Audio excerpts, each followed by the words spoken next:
ভাই এত কান্দাকাটি করেন কা? হ্যাঁ, বিদেশে এসে তো কান্দাকাটি করেন কা? আপনি কি বসে থেকে বেতন দিবে নাকি? হ্যাঁ, 50,000 1,00,000 টাকা বেতন নিতেছেন, আপনার কি কষ্ট করাবে না?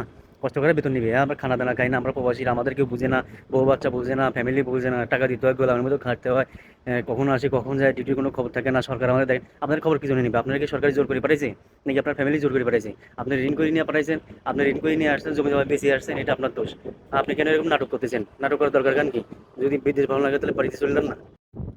যদি বিদেশ ভালো লাগে তাহলে বাড়িতে চললাম, দরকার খান কি আপনার এখানে? হ্যাঁ, এত কান্নাকাটি দরকার কি? আরে ভাই, কত কত মানুষ দেখতেছি এতে কান্নাকাটি, কত ভালো লাগেন না এইসব?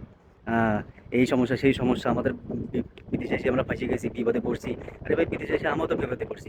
আর থেকে কান্নাকাটি দরকার কি? আলহামদুলিল্লাহ আমি অনেক ভালো আছে, অনেক অনেক হাজার কোটি শুকিয়ে, বেতন কম হলেও বেতন কম হলেও অনেক ভালো আছে। আল্লাহ মানে, যে আমি যে জায়গায় আছি না, এই জায়গায় আসার জন্য হাজারো যুবক আল্লাহর কাছে অনেক অনেক লাখো লাখো করে দোয়া করতেছে যে আল্লাহ আমি ওই জায়গায় যাবো, বিদেশ যাবো, ভালো একটা কাজ করবো, ভালো একটা কাজ পাইছি, নিজের মতো কাজ পাইছি, যেভাবেই পাইছি।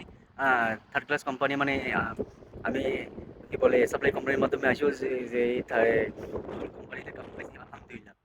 অনেক। ভাই এত কান্নাকাটি দরকার নেই, আসছেন 2-3 বছর করেন, টাকা উঠান, বাড়িতে চললেন, কান্নাকাটি করার দরকার নেই। মানুষকে শোনায় কি হবে? আপনার আপনার বিপদ কি উদ্ধার হবে? হবে না তো, না? তাহলে হ্যাঁ, আমার দেশের মানুষে দেখে না, আমরা দেশের গোলাম, আমরা সরকারি আমাদের গোলাম, আমাদের এই বানায় রাখছে, আমাদের ওই বানায় রাখছে, আমাদের ফ্যামিলিতে টাকা দিতে হয়, আমাদের খানার কোনো ঠিক থাকে না, আমরা কত কষ্ট করি। ভাই কষ্ট করেন দেখি তো আপনাদের টাকা দেয়, 1-2 লাখ টাকা দেয়, তাছাড়া কিন্তু আপনার মাংনা পয়সা দিবে, টাকা দিবে?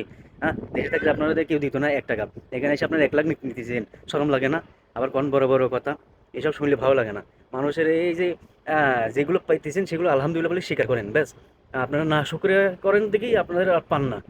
এই জন্য মানুষের বিদেশ থেকে বাড়িতে যায় আর খালি হাতে যায়, বসে থাকে, কিছু করতে পারে না। শুক্রিয়া আদায় করেন, আলহামদুলিল্লাহ যেগুলো হয়েছে সেগুলো আপনার দিন চলে যাবে। বেশি দিন কয়দিন বাঁচবেন তার কোনো ঠিক ঠিকানা আছে?